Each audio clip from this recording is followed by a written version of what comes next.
નમસ્તે. સંસ્કૃતના લેક્ચરમાં આપનું હાર્દિક સ્વાગત.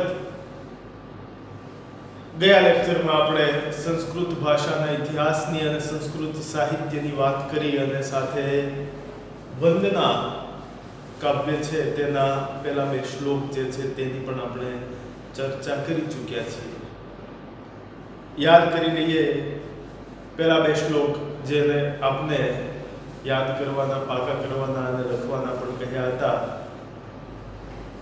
યા દેવી સર્વભૂતેષુ વિદ્યા રૂપેણ સંસ્થિતા નમસ્તસ્યે નમસ્તસ્યે નમસ્તસ્યે નમો નમઃ.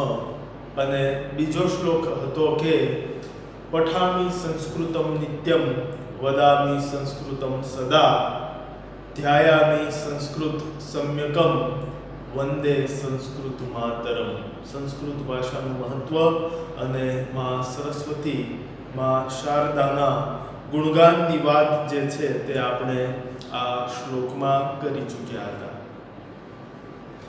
હવે આગળના શ્લોક તરફ જે છે એ આપણે જઈએ એ પહેલા આ શ્લોક ખાસ ભાષાંતર સાથે હું આપને પહેલા બે શ્લોક જેનો આપણે અભ્યાસ કર્યો છે તેના ભાષાંતરની વાત કરીએ તો, હે દેવી, તમામ પ્રાણીઓમાં વિદ્યાના રૂપમાં આપ, વિદ્યાના સ્વરૂપમાં આપ બિરાજિત છો, તેવા આપને મારા વારંવાર નમસ્કાર હજો.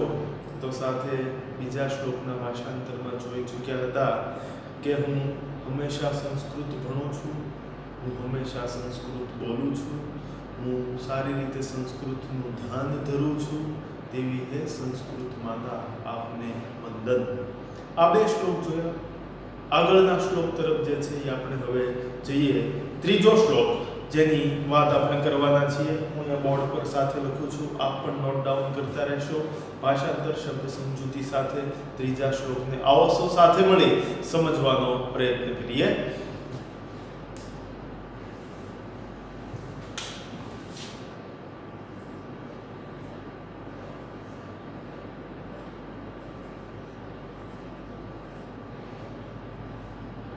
શુભમ કરોતુ કલ્યાણમ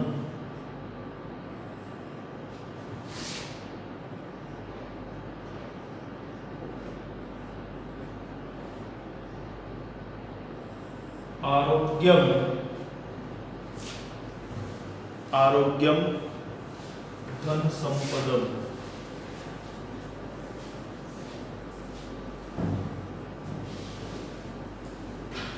આરોગ્યમ ધન સંપદમ.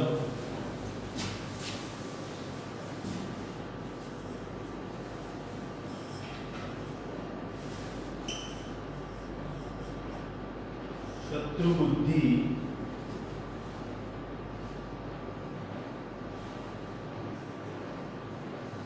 વિનાશાય. શત્રુ બુદ્ધિ વિનાશાય દીપ જ્યોતિ.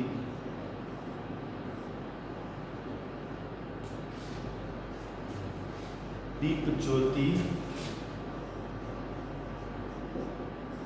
નમોસ્તુતે.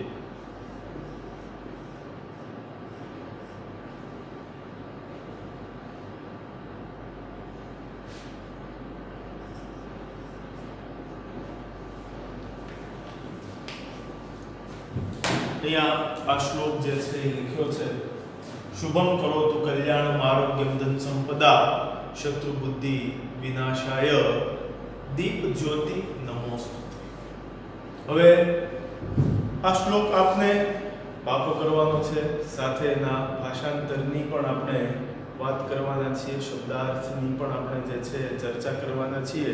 ત્યારે કહેવાશે, આગળના લેક્ચરમાં જેમ વાત કરી હતી કે સંસ્કૃત શ્લોકનું ભાષાંતર કરતી વખતે તેનો અન્વય થાય અને અન્વય પ્રમાણે અમુક સંસ્કૃત શ્લોકના શબ્દોનો ક્રમ જે છે એ આગળ પાછળ થવાની ક્રિયાને અન્વય તરીકે જે છે એ આપણે ઓળખીએ છીએ.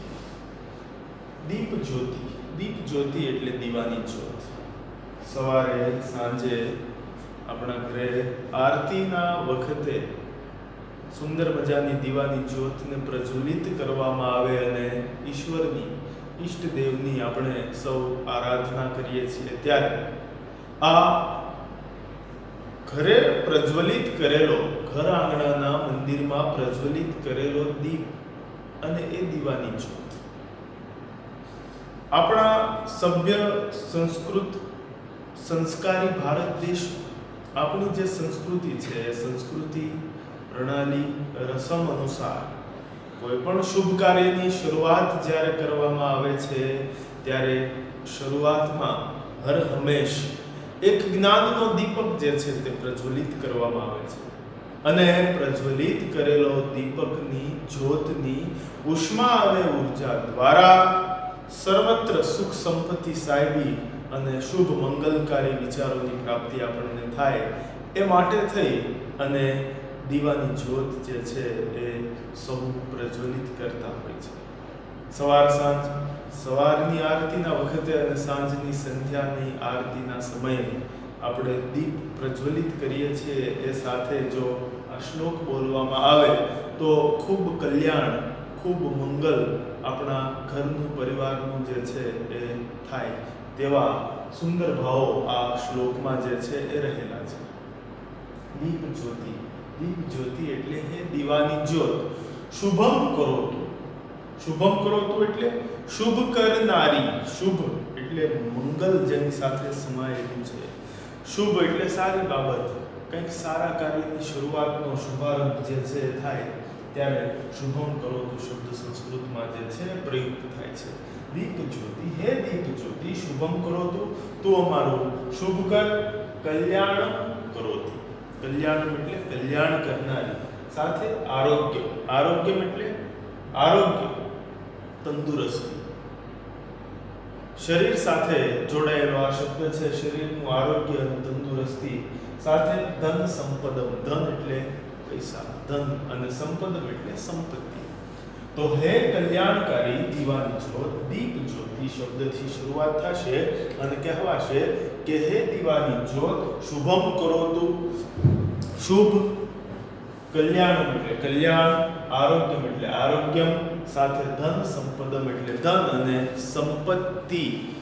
કર અથવા આપ, એમ અહીંયા પૂર્ણ વિરામ સાથે આ વાતની પહેલી લાઈન જે છે એ પૂરી થાય છે. હે દીવાની જ્યોત શુભ કર, કલ્યાણ, આરોગ્ય, ધન અને સંપત્તિ કર એટલે આપ, અમને પ્રદત્ત કર. જે દીવાની જ્યોત પ્રજ્વલિત કરે છે તે ઘર પરિવારની મધ્ય વચ્ચે આ શુભ કાર્ય થાય, કલ્યાણ થાય, આરોગ્યની પ્રાપ્તિ થાય, ધનની પ્રાપ્તિ થાય અને સંપત્તિની પ્રાપ્તિ થાય તેવી મંગલ કામના આ શ્લોકના પ્રથમ ચરણમાં કરવામાં આવેલી છે. તો આ સાથે કહેવાય શત્રુ બુદ્ધિ વિનાશાય દીપ જ્યોતિ નમોસ્તુતે. શત્રુ બુદ્ધિ એટલે શત્રુઓની, દુશ્મનોની, દુષ્ટ, જે ઘણા આપણા શ્રીમદ ભગવદ્ ગીતામાં ભગવાન કૃષ્ણએ અર્જુનને ઉપદેશ આપતા કીધેલું છે કે દો ભૂત સર્ગો લોકેસ્મિન દેવ આસુર એવ ચ દેવો વિસ્તર્શ પ્રોક્તમ પાર્થ આસુરી સંપદમ મે શૃણુ. કે આ પૃથ્વી પર, આ સૃષ્ટિ પર બે પ્રકારની પ્રકૃતિવાળા, સંપત્તિવાળા લોકો રહે છે. એક આસુરી સંપત્તિવાળા, આસુરી એટલે અસુરી, રાક્ષસી, માયાવી જેને કહેવાય, અને બીજું તો કે દેવી સંપત્તિ. દેવી એટલે દિવ્ય, જેની પાસે દિવ્યતા છે, ભવ્યતા છે અને જેનામાં સંસ્કાર છે તે દિવ્ય સંપત્તિ કહેવાય. અને આજે તો, આજના કળયુગમાં તો આપણે ઠેર ઠેર આવા માણસો જે છે એ જોઈએ છીએ. આસુરી સંપત્તિવાળા માણસો, દુષ્ટ માણસો, નરાધમ માણસો, પાપી માણસો તો કે પુષ્કળ વધી રહ્યા છે. અને એની સાપેક્ષમાં જોવા જઈએ તો સારી સંપત્તિવાળા માણસો જે છે એ પણ આપણને જોવા મળે છે. રામાયણમાં જોઈએ તો કે ભાઈ આસુરી સંપત્તિમાં તો કે રાવણ આવશે, દેવી સંપત્તિમાં તો કે ભગવાન રામ આવશે. મહાભારતની વાત કરીએ તો મહાભારતમાં તો કે ભગવાન કૃષ્ણ જે છે, અર્જુન, પાંડવો, આ બધા દેવી સંપત્તિવાળા કહેવાના. જ્યારે આસુરી સંપત્તિવાળા વ્યક્તિઓમાં તો કે કૌરવો હતા, દુર્યોધન હતા, મામા શકુની, આ બધા પાત્રો, વિલન પાત્રો જે હતા, રાક્ષસી માયાવી વૃત્તિ ધરાવનારા માણસો આસુરી સંપત્તિમાં આવશે. દેવી સંપત્તિમાં સદવિચારો જેની ભીતરમાં સમાયેલા છે, સંગ્રહાયેલા છે, તેવી તમામ વ્યક્તિઓનો સમાવેશ દેવી સંપત્તિમાં જે છે કરવામાં આવે છે. એટલે અહીંયા કહેવામાં આવ્યું છે કે હે દિવાની જ્યોત, શત્રુ બુદ્ધિ વિનાશાય, દુષ્ટોની ખરાબ માણસોની જે બુદ્ધિ છે તેનો તું વિનાશ કર. અને સાથે એમ કહેવાયું વિનાશ કર અને અથવા આ વિનાશ માટે નમોસ્તુતે, તને નમસ્કાર, દીવાની જ્યોતને નમસ્કાર, એવો અર્થ જે છે એ આ શ્લોકના શબ્દોના ભાષાંતર સાથે આપણને જે છે એ પ્રાપ્ત થાય છે. તો દીવાની જ્યોત પ્રજ્વલિત થવાની સાથે દીપક એક એવી દિવ્ય સાધન સામગ્રી ઈશ્વરના દરબારની ગણવામાં આવે છે કે જે આપણે સૌ જાણીએ છીએ, અજ્ઞાનના અંધકારને દૂર કરી જ્ઞાનનો પ્રકાશ પાથરનારી જો કોઈ પવિત્ર ચીજ છે તો તે માત્ર ને માત્ર દીપક છે. અને કહેવાય છે કે દીવો પોતે સળગે છે ત્યારે દુનિયાને પ્રકાશ આપે છે. દીવાની ભીતર રહેલી કોડિયામાં રહેલી વાટ, જેને આપણે પ્રજ્વલિત કરીએ, જેને આપણે સળગાવીએ, અને એ પોતે સળગે છે અને અંધકારને દૂર કરે છે. સારું કરવા માટે, શુભ કરવા માટે આપણે હર હંમેશ જે છે એ દીવાને સળગાવીએ છીએ, પ્રજ્વલિત કરીએ છીએ. ત્યારે આ શ્લોકનું હર હંમેશ જે છે એ આપણે સૌ પઠન કરીએ છીએ કે કહેવાય કે દીપ જ્યોતિ, હે દીવાની જ્યોત. ભાષાંતર સાથે આપણે આ શ્લોકની વાત કરીએ કે હે દીવાની જ્યોત, શુભ, કલ્યાણ, આરોગ્ય, ધન અને સંપત્તિ આપ. સાથે શત્રુ બુદ્ધિ વિનાશાય, શત્રુઓની, દુશ્મનોની બુદ્ધિના વિનાશ માટે તે નમોસ્તુતે, તને નમસ્કાર. આ સાથે આ સુંદર મજાના શ્લોકની વાત જે છે એ અહીંયા આપણે પૂરી કરીએ. યાદ રાખવાનો છે આ શ્લોક પૂર્તિ માટે પણ આપણે જરૂરી છે. સાથે હર હંમેશ આપણા ઘરે રહેલા આપણા જે ઈષ્ટદેવનું સ્થાન છે, મંદિર છે, ત્યાં આગળ બેસી અને સવારે અથવા સાંજે સંધ્યાના આરતીના સમયે આ સુંદર મજાની દીપ પ્રાગટ્ય કરીએ, ભગવાનના દરબારમાં દીવો સળગાવીએ છીએ, પ્રજ્વલિત કરીએ છીએ, ત્યારે જો આ શ્લોકનું પઠન કરવામાં આવે તો એક અલગ જ વાઇબ્રેશનની પ્રાપ્તિ જે છે એ આપણા ઘર પરિવારની મધ્યે આપણને સૌને જે છે અનુભવાય. માટે શ્લોક યાદ રાખીએ અને શ્લોકનું પઠન કરીએ. શુભમ કરોતુ કલ્યાણમ આરોગ્યમ ધન સંપદા શત્રુ બુદ્ધિ વિનાશાય દીપ જ્યોતિ નમોસ્તુતે. આ માત્ર પઠન થયું. હવે આનું ગાન કેમ થાય? તો એનું ગાન કરવું હોય તો ઈશ્વરના મંદિરની સામે દીપક જે છે કોડિયામાં સુંદર મજાની વાટ મૂકી અને સુંદર મજાનું તેલ, ઘી જે કાંઈ હોય તે સાધન સામગ્રી પૂરી અને આપણે બે હાથ જોડી અને આ શ્લોકનું જો ગાન કરીએ તો ઘણો કલ્યાણ, ઘણી શાંતિ, ઘણી સમૃદ્ધિ, સંપત્તિ, આરોગ્ય, વિદ્યાની પ્રાપ્તિ થાય. પણ આના ગાન કઈ રીતે કરવું? તો દરેક વિદ્યાર્થી જે છે આ શ્લોકના ગાનને સાંભળે. શુભમ કરોતુ કલ્યાણમ આરોગ્યમ ધન સંપદા શત્રુ બુદ્ધિ વિનાશાય દીપ જ્યોતિ નમોસ્તુતે, દીપ જ્યોતિ નમોસ્તુતે.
શ્લોકનું જે છે એ ગાન કરી અને આપણે ભગવાનની સવાર સાંજ જે છે એ આરતી કરીએ. એના માટે તો હમણાં ગુજરાતીમાં પણ સુંદર મજાનું એક ગીત પ્રસિદ્ધ થયું છે, આપણે સૌ સાંભળીએ છીએ કે એક દીવાની દિવેટે પ્રભુ કરીએ તને યાદ. એક દીવાની દિવેટે પ્રભુ કરીએ તને યાદ, હૃદયમાં રાખો પ્રભુ કરજો મારા કામ. કે ઈશ્વરને દીવાની દિવેટને પ્રજ્વલિત કરી અને યાદ કરી અને આપણે કામની શરૂઆત કરીએ તેવી સુંદર ભાવો સાથેનો આ શ્લોક આપણે સૌ સમજ્યા. આગળના શ્લોક તરફ જઈએ. ચોથો અને છેલ્લો શ્લોક છે જેની આપણે હવે વાત કરીએ.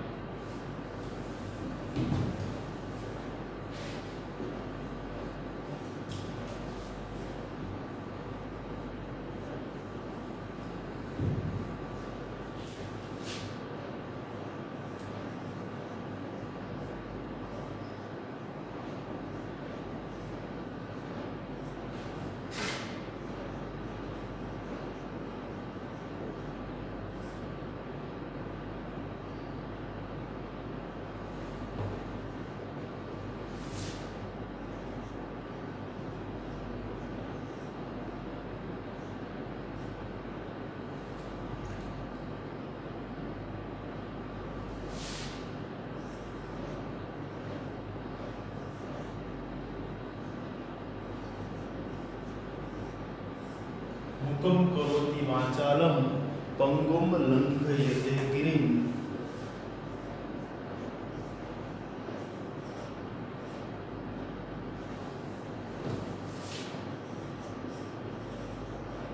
યત કૃપા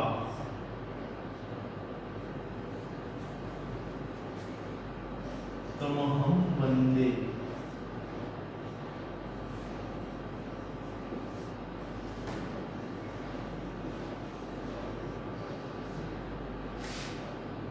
બ્રહ્માનંદમ.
શ્લોકના શબ્દો અહીંયા લખ્યા છે બોર્ડ પર, આપ જોઈ શકો છો.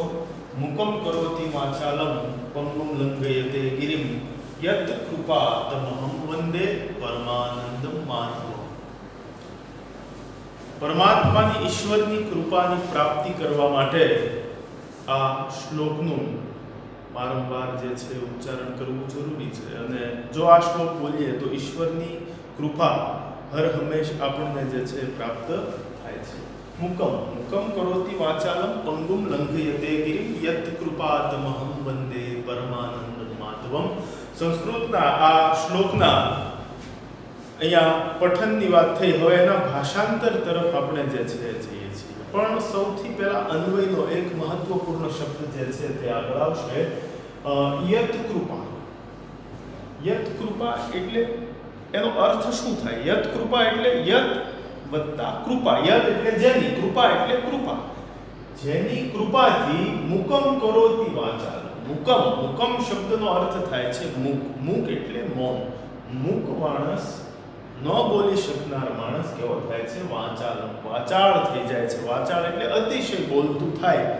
અતિશય જે બોલતું હોય તેના માટે શબ્દ મુકાય છે વાચાળ. તો મુકમ કરોતિ વાચાલમ, મુખ એટલે મૌન, મૂંગા માણસને તમે વાચાળ બનાવો છો. અને પંગુમ લંઘયતે ગિરિમ, પંગુ, પંગુ એટલે કેવા? પાંગળા. પાંગળા એટલે અપંગ, અપાહિજ વ્યક્તિ જે છે જે શું કરી શકે છે? તો કે લંઘયતે ગિરિમ, લંઘયતે એટલે ઉલ્લંઘન, એને ઓળંગીને. ગિરિમ એટલે પર્વત, ગિરિમ શબ્દનો અર્થ થાય છે પર્વત. અને આગળ કીધું તમહમ વંદે પરમાનંદ માધવ, યત કૃપા શબ્દ આપણે પહેલા લઈ લીધો તો, એટલે હવેના શબ્દ શું થયું? તમહમ. અહીંયા શબ્દ આવશે તમહમ વંદે, જેની કૃપાથી શું છે? તો કે તેવા માધવ સ્વરૂપ પરમાત્માને મારા, તમહમ તેવા માધવ સ્વરૂપ પરમ આનંદ રૂપ સ્વરૂપ માધવને મારા વંદન હજો. એ અર્થ પ્રમાણે પણ આપણે જે છે આમાં આગળ વધી શકીએ છીએ. અને માટે અહીંયા કહેવાય કે આનંદ સ્વરૂપ માધવ. માધવ એટલે કોણ? તો કે ભગવાન જે છે વિષ્ણુ, એ ભગવાન વિષ્ણુ, ભગવાન કૃષ્ણનું એક રૂપ સ્વરૂપ, તે માધવ તરીકે પણ ઓળખીએ છીએ અને વિષ્ણુ તરીકેનો ઉલ્લેખ પણ આ શ્લોકમાં જે છે આપણે કરી શકીએ છીએ. તેમને મારા વંદન હજો. પણ ક્યારે? તો કે ઈશ્વરની જો કૃપા હશે, કૃપા હોય તો જ કંઈક સત્કાર્ય જે છે એ થઈ શકે. કૃપા હોય તો જ કંઈક પ્રાપ્તિ, સુંદર વિચારોની પ્રાપ્તિ, ધનની પ્રાપ્તિ, બુદ્ધિની પ્રાપ્તિ, વિદ્યાની પ્રાપ્તિ, બળની પ્રાપ્તિ કરવા માટે તો કે ઈશ્વરની જો કૃપા હશે તો જ તે આપણને પ્રાપ્ત થાય. માટે અહીંયા કીધું યત કૃપા, જો એમની કૃપા હશે તો શું થશે? મુકમ કરોતિ વાચાલ, કે જેની કૃપા, યત કૃપા એટલે જેની કૃપા. અહીંયા સંધિ વિગ્રહ સાથે શબ્દ જે છે આપણે સમજીએ. યત કૃપા, તો કે યત કરતા કૃપા. યતનો અર્થ થાય જેની, અને કૃપા એટલે કૃપા. કૃપા આશીર્વાદ જેને કહીએ છીએ તે, જેની કૃપા, જેના આશીર્વાદથી, તો કે મુકમ કરોતિ વાચાલ, મુખ માણસ, મૌન માણસ, ન બોલી શકનાર માણસ વાચાળ બની જાય છે. અને પંગુમ લંઘયતે ગિરિમ, પંગુ માણસ, પાંગળો માણસ, અપંગ માણસ, ગિરિમ એટલે પર્વત, પર્વતને ઓળંગી જાય છે. અને તમહમ વંદે પરમાનંદમ માધવમ, તેવા પરમ આનંદ સ્વરૂપ શ્રી વિષ્ણુ ભગવાનને, પરમ આનંદ સ્વરૂપ માધવ એટલે ભગવાન વિષ્ણુને વંદે, વંદન કરું છું, અથવા હું વંદું છું, પ્રણામ કરું છું, નમસ્કાર કરું છું. એ કોઈ પણ અર્થમાં વંદન શબ્દને લઈ શકીએ, કારણ કે વંદન શબ્દનો અર્થ થાય વંદન અથવા નમસ્કાર અથવા પ્રણામ. તો આ થયું આખા શ્લોકનું જે છે ભાષાંતર. અને પરમાત્માની કૃપા, પરમાત્માની જો કૃપા હશે તો માણસ જે છે એ શૂન્યમાંથી સર્જન કરી શકે છે. અને જો પરમાત્માની કૃપા નહીં હોય તો એ સર્જનમાંથી વિસર્જન તરફ પણ જે છે એ હરહંમેશ જઈ શકે છે. એવા કેટલા ઇતિહાસ પ્રસિદ્ધ પાત્રો છે કે જેને પરમાત્માની કૃપા પ્રાપ્ત થઈ, અને પરમાત્માની કૃપા પ્રાપ્ત થતાની સાથે માણસ જે છે એ ક્યાંથી ક્યાં સુધી પહોંચી ગયો. જેની એમ કહેવાય કે હેસિયત, જેની લાયકાત નહોતી તેવી વ્યક્તિ પણ ઝીરોમાંથી હીરો થઈ જાય. ક્યારે થઈ જાય? તો કે જ્યારે ઈશ્વરની, ભગવાનની કૃપા એને પ્રાપ્ત થયેલી હશે ત્યારે. ઘણા બધા પૌરાણિક ઇતિહાસ પ્રસિદ્ધ આના ઉદાહરણોની જે છે એ આપણે અહીંયા વાત કરી શકીએ છીએ. ઈશ્વરની કૃપા હતી તો રામાયણમાં આવતી શબરી, એ શબરીને તો કે ઈશ્વરની કૃપા હતી માટે જ તેના એઠા બોર ખાવા માટે ભગવાન રામ જે છે પંપા સરોવરને કાંઠે ભગવાન રામ સ્વયં શબરીને મળવા માટે જે છે એ આવ્યા હતા. ઈશ્વરની કૃપા હતી ત્યારે જ તે 18 અક્ષીણી સેના સાથે કૌરવો અને પાંડવોનું યુદ્ધ જે છે થાય. મહાભારતની આપણે વાત કરીએ અને મહાભારતમાં તો કે હસ્તિનાપુરની રાજસભાની મધ્યે કૌરવો અને પાંડવોની વચ્ચે જ્યારે યુદ્ધ અંગેની મંત્રણા થઈ અને કેટલાય દેશાટનમાંથી રાજાઓ આવ્યા, સ્વયં ભગવાન કૃષ્ણ દ્વારકાધીશ આવે છે, પોતાની યાદવોની સેનાને લઈને અને દ્વારકાધીશ પોતે યાદવોની સેના સાથે સેનાપતિની સાથે હસ્તિનાપુરની રાજસભામાં આવે અને ભગવાન કૃષ્ણ જે છે એને તો કૌરવો પણ એક આંખ હતી અને પાંડવો બીજી આંખ હતી, તેવા બંને પોતાના ભાણેજ હતા અને બેયની સામે આવી અને એમ કહે છે કે એક પ્રસ્તાવ મૂકે કે આ મહાભારતનું યુદ્ધ છે અને એ યુદ્ધમાં તમે હવે નક્કી કરો, પણ નક્કી કરો એ પહેલા મારી એક શરત છે કે એક બાજુ મારી આખી યાદવોની સેના છે, અસ્ત્રો અને શસ્ત્રોથી સજ્જ એવી સેના છે અને એક બાજુ માત્ર એકલો હું છું. હવે તમારે નક્કી કરવાનું છે, કારણ કે મારે તો તમે બંને સરખા છો, કૌરવ અને પાંડવો બંને, તો તમે નક્કી કરો, નિશ્ચિત કરો કે કોણ કોનામાં રહેશે. એક બાજુ મારી આખી યાદવોની સેના છે અને બીજી બાજુ તો કે માત્ર એકલો હું છું. ત્યારે મહાભારતનું ખલપાત્ર દુર્યોધન પોતાના મામા અને પોતાના ભાઈઓની સાથે એ ચર્ચા વિચારણા કરે છે કે આપણે જો સૌથી પહેલી માંગ કરવાનો વારો આવે ને તો ઝડપથી આ યાદવોની આખી વિશાળ અસ્ત્ર શસ્ત્ર યાદવોની સેનાને માંગી લઈએ અને જેથી કરી અને આપણે તરત જ તે આ યુદ્ધમાં ઉતરતાની સાથે આ યાદવો યુદ્ધમાં ઉતરશે એટલે તરત જ સર્વત્ર હાહાકાર વિનાશ ફેલાવી દેશે અને આપણે યુદ્ધમાં વિજેતા સાબિત થઈશું. અને બીજી બાજુ 5 પાંડવો મંત્રણા કરે છે કે જો આપણો માંગવાનો વારો આવે તો આપણે કોને માંગવા. ત્યારે પાંડવોના સૌથી જે મોટા જ્યેષ્ઠ હતા તે યુધિષ્ઠિર કહે છે કે માંગવા તો માત્ર ને માત્ર માધવને માંગવા, કૃષ્ણને માંગવા. તો પાછા કૃષ્ણ બીજો પ્રસ્તાવ એવો મૂકે કે એક બાજુ મારી આખી આ યાદવોની સેના, બીજી બાજુ હું એકલો, પણ જો હું જેના પક્ષે રહીશ એના પક્ષમાં રહીશ ખરો, પણ હું યુદ્ધના જેટલા દિવસો યુદ્ધ ચાલે એ દિવસો દરમિયાન ક્યારેય જે છે એ કોઈ પણ પ્રકારનું હથિયાર, શસ્ત્રને હું ધારણ નહીં કરું. આવી પોતે પ્રતિજ્ઞા લે. એક બાજુ દુર્યોધન એવું વિચારે છે કે જો પહેલા મારો માંગવાનો વારો આવે તો હું યાદવોની સેનાને, વિશાળ સેનાને માગી લઉં, અને બીજી બાજુ પાંડવો જે છે એ મનોમન વિચારે છે કે આપણા પક્ષમાં કૃષ્ણ હશે તો વાંધો નહીં આવે. અને હસ્તિનાપુરની રાજસભામાં યુધિષ્ઠિરે દુર્યોધનને કીધું કે હા ભાઈ, પહેલી માંગ તારી, બોલ તારે શું જોઈએ છે? તારે આ વિશાળ યાદવોની સેના જોઈએ છે કે કૃષ્ણ જોઈએ છે? ત્યારે દુર્યોધન પોતાના સિંહાસન પર ઝડપથી ઊભો થઈ અને આખી યાદવોની સેનાને પોતાના પક્ષે લઈ લીધી અને હસતા હસતા કૃષ્ણ ધીમા પગલે ચાલતા પાંડવોના પક્ષે જઈને બેઠે છે. અને આપણે મિત્રો સૌ જાણીએ છીએ કે મહાભારતના યુદ્ધના દિવસો દરમિયાન ભગવાન કૃષ્ણએ એક પણ જે છે એ શસ્ત્ર ધારણ કર્યું નહોતું. માત્ર ને માત્ર અર્જુનના રથના સારથી થઈ અને યુદ્ધ ભૂમિમાં તે અર્જુનની સાથે રહ્યા હતા. પણ કૃષ્ણ વિશે કહેવાયું કે કૃષ્ણની કૃપા હતી માટે તે 18 અક્ષણી કૌરવોની સેનાની સામે યુદ્ધ કરનાર અડધી સેનાવાળા પાંડવો જે છે એ જીત્યા હતા. શા માટે? તો કે માત્ર ને માત્ર માધવની કૃપા હતી. કૃષ્ણ જે છે એ ભલે કહેવું હોય તો ગુણવંત શાહના શબ્દોમાં કહેવાય કે કૃષ્ણ ભલે તમારી સાથે રહી અને યુદ્ધ ન કરે, પણ માત્ર તમારે પક્ષે રહેશે ને તોય તમારો વિજય, તોય તમારી જીત જે છે એ થશે. એટલે માધવની કૃપા હોવાથી, ઈશ્વરની કૃપા હોવાથી અડધી સેનાવાળા પાંડવો કૌરવોની સામે જે છે એ જીત્યા હતા. એ માત્ર ને માત્ર ઈશ્વરની, માધવની, મધુસૂદનની ક્રિયાનો જ આ એક, એમની કૃપાનો આ એક ભાગ છે. સાથે વાત કરીએ હાલનું તે અરુણિમા સિંહાને આપણે સૌ જાણીએ છીએ સારી રીતે.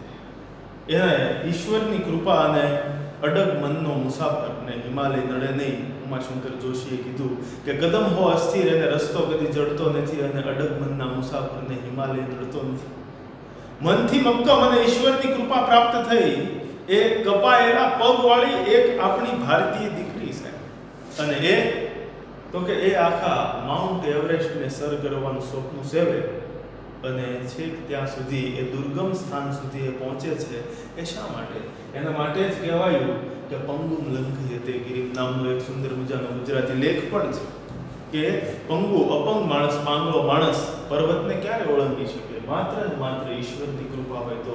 અરુણિમા સિંહાના તો પગ કપાયેલા છે અને એ એક સ્વપ્ન સેવે કે ભાઈ મારે હિમાલયની સર્વોચ્ચ ચોટી એવા માઉન્ટ એવરેસ્ટને મારે સર કરવું, એક અપંગ છોકરી પગ જેના કપાયેલા છે એ મનથી વિચારે, એના માત્ર આ નિર્ણય કર્યો, પણ નિર્ણય કર્યો એટલું જ નહીં, પણ પોતે જે છે એ કર્મ કરે છે અને ઈશ્વરની કૃપા હતી માટે એણે એક વિશ્વનો રેકોર્ડ જે છે એ સ્થાપિત કર્યો. એટલે હર હંમેશ જ્યાં છો, જે ક્ષેત્રમાં છો તેમાં જો ઈશ્વરની કૃપા હશે તો ચોક્કસ પ્રગતિ અને પ્રગતિ જ કરી શકીએ છીએ. તો આજે આપણે આ વંદના નામના સંસ્કૃતના પ્રથમ પ્રકરણ એક સાથે આ છેલ્લા 2 શ્લોકો જે હતા એનો અભ્યાસ કર્યો. કુલ 4 શ્લોકો વંદનામાં આવે છે, જેનો આપણે વિગતવાર ભાષાંતર સાથે અભ્યાસ કર્યો. અલગ અલગ અનેક ઉદાહરણો સાથે આપણે આ લેક્ચરમાં ચર્ચા કરી. હવે આ 4 શ્લોકોને આપણે યાદ રાખવાના છે, પાકા કરી લેવાના છે અને જ્યારે સમય મળે ત્યારે આ શ્લોકનું આપણે શુદ્ધ ઉચ્ચારણ કરતા રહીએ અને ઈશ્વરની કૃપા હર હંમેશા આપણી ઉપર જે છે એ પ્રાપ્ત થતી રહે. ક્યાં શ્લોક હતા? ફરી એકવાર યાદ કરાવી દઉં 4 શ્લોકને. યા દેવી સર્વભૂતેષુ વિદ્યારૂપેણ સંસ્થિતા નમસ્તસ્ય નમો નમઃ. પઠામિ સંસ્કૃતમ નિત્યમ વદામિ સંસ્કૃતમ સદા ધ્યાયામિ સંસ્કૃતમ સમ્યક વંદે સંસ્કૃત માતરમ. આગળ ભણ્યા શુભમ કરોતુ કલ્યાણમ આરોગ્યમ ધન સંપદા શત્રુ બુદ્ધિ વિનાશાય દીપ જ્યોતિ નમોસ્તુતે. અને આગળનો છેલ્લો શ્લોક ભણ્યા મુકમ કરોતિ વાચાલમ પંગુમ લંઘયતે ગિરિમ યત કૃપાતમહમ વંદે પરમાનંદ પાદ. હવે આ 4 શ્લોકો સિવાયના પણ ઘણા બધા એવા સુંદર મજાના શ્લોકો છે, જે શ્લોકનું આપણે અવારનવાર સવાર સાંજ પાઠ કરીએ, એનું પઠન કરીએ તો આપણને સતત જે છે એક પ્રફુલ્લિતતાની પ્રાપ્તિ થાય. ગાયત્રી મંત્ર પણ એક એવો જ મંત્ર છે. ઓમ ભૂર્ભુવઃ સ્વઃ તત્સર્વિતુર્વરેણ્યમ ભર્ગો દેવસ્ય ધીમહિ ધિયો યો નઃ પ્રચોદયાત. આ ગાયત્રી મંત્ર 11 ગાયત્રી મંત્ર સવારે, 11 ગાયત્રી મંત્ર સાંજે બોલીએ. એ સિવાયના આ બધા જ શ્લોકોનું આપણે લયબદ્ધ પઠન કરતા રહીએ, ઉચ્ચારણ કરતા રહીએ, વારંવાર કરતા રહીએ તો ઈશ્વરની એક અદ્ભુત કૃપા હર હંમેશા આપણા ઉપર જે છે એ નિત્ય કાયમ બની રહે અને એક તેજસ્વીતાની પ્રાપ્તિ. આ શ્લોકો વંદનાના શ્લોક સંસ્કૃતના પાઠ્યપુસ્તકના 7મા ધોરણની શરૂઆતના પહેલા જ પાઠમાં કેમ આવે છે? કારણ કે શુભ કાર્યની શરૂઆત કરીએ છીએ અને આ શ્લોકોનું આપણે હર હંમેશ જે છે એ પઠન કરતા રહીએ તો વિદ્યાની, જ્ઞાનની, બુદ્ધિની પ્રાપ્તિ હર હંમેશા આપણને થતી રહે અને એક તેજસ્વીતા. આપણા ઋષિ મુનિઓ જે છે, સાધુ સંતો છે, એના ચહેરાની આભાને તમે જુઓ, એની તેજસ્વીતા, એના લલાટની તેજસ્વીતા અને એની પાછળ રહેલું એનું તપમાં એ આ બધી સાધનાના આવા જ શ્લોકો જે છે એ બોલે છે અને પરિણામે એમને એક દિવ્ય ભવ્ય તેજસ્વી વિચાર અને તેજસ્વીતાની પ્રાપ્તિ જે છે એમને થતું હોય, એમનું કલ્યાણ થાય, સાથે સમાજના કલ્યાણના મંગલકારી શુભ ભાવો એમના હૃદયમાંથી વહેતા હોય છે.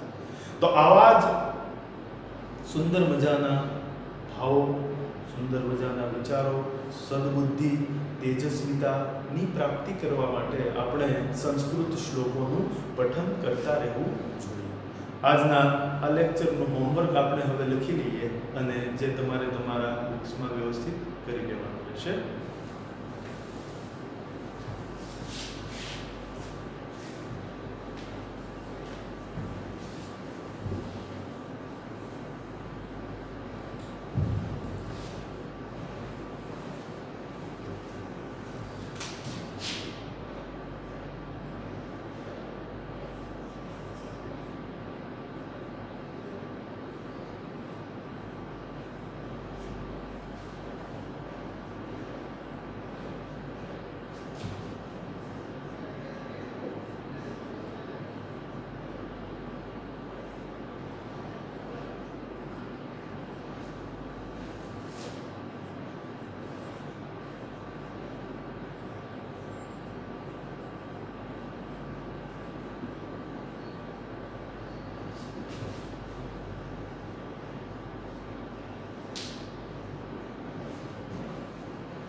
વંદના પાઠના છેલ્લા બે શ્લોકો 3 અને 4 નંબરનો શ્લોક છે.